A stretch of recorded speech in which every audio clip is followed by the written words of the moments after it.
وزارة قرشينتا هول كيدا ويكاد عيسو حلوة جنتي حلكي قرن يعني هي بنتلان يومد الصوماليات يعني هي وعنكوري جنا يومانتا ولالك السيد محمد عبد الله حسن وعن رجينا إنه ماشي كسي عن بقاء دونه يدو أنا كم بدناين إن أمهد عليو سيردي إجاه ذيي و عن كأم بقاء ماشي يوكينين يسقنا إنه كسي عن بقاء دونه هالكي عن وجوري شيء كسر دولا لا هاي كنت حيل كان قرن ما أنت عن وريتشين أيو مسؤولية ديسة عن هيي صدق سنة إيوه لبا إيو طبعا معلومات عن هيي وحيل قرن أو مهم وأهاب الشدة وحيل قرن أو اللي يقول أجا وحيل قرن أو أي تهاي مركز عن كتيجيو إن عن قلعة كجتجو أو مدك أجات إن كستا oo aanan ahayn nin u magacaaban dawladda federaalka jago haddana waxaan rajaynayaa in aan join gareeyo ama aan dawladda federaalka u wareego meel kasta oo aan tago iyo meel kasta oo aan ku maqanahay waxaan aaminsanahay inaan u maqanahay Soomaali oo dhan gaar ahaanna inaan u maqanahay ummadii Puntland inta aan wada shaqaynay runtii waa wax aan ilaawi karin saaxiibadaydii golaha wasiirada ee aan soo wada shaqaynay ee intoodii badneyd maanta joogaan waa wax aan ilaawi karin hay'adaha caalamiga ah sidii aan u wada shaqaynay ee sharafta badnay runtiina aan rajaynayno walaalkay inuu halkii ka sii wadi doono waxaan rabay hal qodob oo core pointiska wasaaradda ah inaan wax ka xuso kaas oo ah barnaamijka population survey-ga ama tirakoobkan dadka ma aha wax fudud oo la iska helo sida uu sheegay Maxamed agaasimaha qaybta balaaninka waxay nagu qaadatay 2 sanadood inay noo suura gasho in la hirgeliyo waxa ku xidhmay wax kasta oo la qorsheynayo ummad loo qorsheynayo in la helo tiradeeda marka hore si loo ogaado ummadda meesha wax loo qorsheynaya waa imisa waxa laga dhaqaaqi kari waayay ilaa la ogaado dadka aad haysatid qorshaha kasta oo aad sameysay inuusan ahayn kii ahaa perfect waxa iyana laba ahaa 5-year development plan baynu lahayn oo soo dhamaaday wuxuu dhamaaday 2002 alifkii buu dhamaaday sidaa darteed baan waxaanu u doonay fan iyo wax lagu fuliyo 5-year development plan-ka ku xiga sidoo agaasimuhu idiin sharaxayay haddii la helo tiradii haddii la helo 5-year development plan-kii oo hadeer stage-yadiisii hore fuleen stage-yada ku xigana si degdeg ah insha Allah taala ay u dardargeli doonaan core teamkiina u baabuuray yahay waxaan isleenahay ummadda waxa suuragal ah in la helo balaan lagu hormariyo waxa iyaduna muhiim ah poverty mapping wax la yiraahdo ama in la ogaado fakhriga Puntland intee buu la eg yahay ba iyadana la sameeynaya oo sanadka ku jirta qorshaha kaasoo aan rajaynayno in uu wax ka bedeli doono marka la ogaado dadka xaaladooda sidii loo caawin lahaa marka in la galo waxa kamida fetal registration system-kii oo lagu ogaanayo dadkaaga imisa ka dhinta dadkaaga imisa u dhasha imisa isguursada imisa guurku yahay imisa furidu tahay lagu ogaanayo si macluumaad ama daato lagu xisaabtami karo wadanka loogu helo siyaasadda oo wasaaradda oo mandate-keedu yahay inay kordhiso dhaqaalaha ama ay siyaasadda dhaqan-dhaqaale ummad inay kor u qaado waxaan isleenahay tiirarkii ay isku taagi lahaayeen intoodii badnayd waxaan isleenahay way ka socdaan maanta wasaaradda waxaa ka mid ah oo lagu ogaan karo barnaamijka consumer price index oo u soo baxa 4 biloodba mar waxaa lagu cabiri karaa inflationka waddankaasi intee buu leeyahay sidaa darteed waxaa la og yahay inflationka Puntland sanadkii waa imis waxaa kale oo iyana muhiim ah GDP-gii oo aan horey loo soo saarin sidii laydiin tusayay in uu on board yahay oo la diyaariyay waxaasi mandate-kii wasaaradda qorsheynta iyo iskaashiga caalamiga ahayd ay u diyaarsanayd waxaan isleenahay intii sii badnayd miiskay saaranta waxaan xusi lahaa runtii hay-adaha caalamiga ah ee nala soo shaqaynayay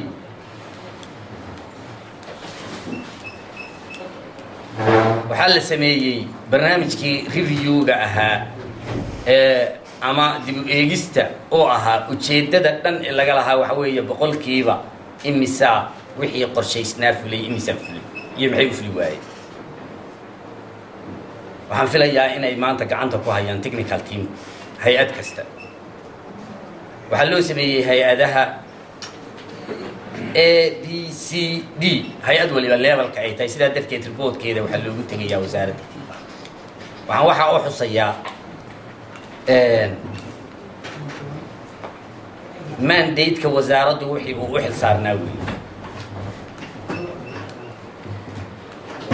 runtii caqabaadka ugu badan ee la odhan karo wasaaradda waa hor yimaadeen waxaa la odhan karaa waa kala jiidashada wasaaraduhu ay hay-adaha kala jiidanayaan iyo hay-addii doonaysa inay dhuumato oo helaysa room wasaaradday ku dhuumato waxaan ka dardaarmi lahaa bal arrinkaas wasaaraduhu intay mar isu yimaadaan doctoorku inuu coordinate gareeyo si cudurkaa looga bogsado waxaan xusi lahaa anigu aad iyo aad waxaan ugu faraxsanahay marxaladda aan ka shaqayn jiray ee aan ka gudbay ee aan u gudbay dowlad Soomaaliyeed taas oo macnaheedu yahay qofku xilli buu leeyahay meel uu ka shaqeeyo markuu muddo joogo waxa suuragal ah qofba si uu u tashadaa balaanka inuu bedelo waxaan qorsheeyay inaan Soomaaliya inoogu biiro waxaan qorsheeyay inaan idinka tagin aan inoo tago waxaan qorsheeyay danta Puntland intii aan halka ka qaban jiray inaan meel kale ka qabto waxaan rajaynayaa in ay u tahay faa'iido dadweynaha iyo dawladda Puntland inay u tahay faa'iido baan rajaynayaa waxaan rajayn doonaa haddii aan federaalka ku biiro inaan ka shaqeeyo isu soo dhaweynta maamulada jira oo la wada saanqaadsiyo sidaanu haddaba u fududaynay in dawladdii federaalka ahayd ee Puntland intaan isu keenay ay wada hadleen ay heshiis gaadheen kadibna ay noqotay albaabkii ugu horreeyay ee furmay waxaan rajaynaynaa inaan sii xoojin doono albaabka waxaan kaloo rajaynaynaa inaanu xidhiidhsiino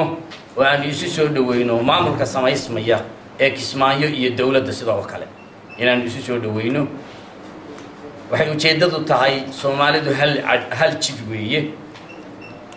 jirkaas suuragal ma aha iyadoo gacantu xanuunayso inuu maskaxdu seexato macquul ma sidaa darteed inta meel xanuunayso ummadan waxaan rajaynaynaa inaanu ka qayb qaadan doono in ummadan badbaadadeeda inaan ka qayb qaadan doono waxaan aad u xusi lahaa dawladda Puntland iyo dawladda federaalka ah xiriir baa u bilowday ilaahay waxaan ka rajaynaynaa inuu xoojiyo dawladda federaalka ana xaq lagu leeyahay ay Puntland ku leedahay in laga helo Puntland xaq lagu leeyahay xiriir ah ee dawladda federaal ama ay ku leedahay Soomaalidu siday iyaduba u bilowday inay Soomaali isu keento inay taabageliso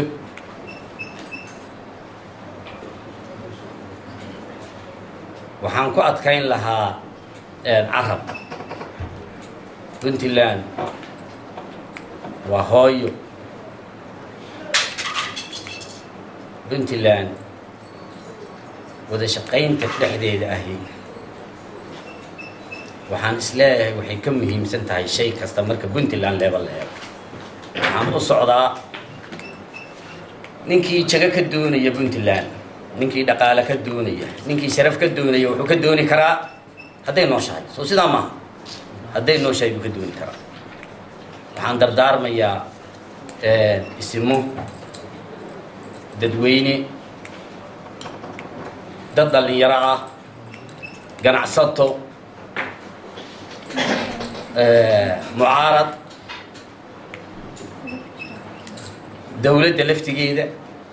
in isku xidhnaanta iyo isku duubnaanta iyo xasiloonida iyo sabirka in laga shaqeeyaan u dardaarmaya sidaa waxaan u arkaa danta Puntland inay ku jirto sidaa waxaan u arkaa danta Soomaaliyeed inay ku jirto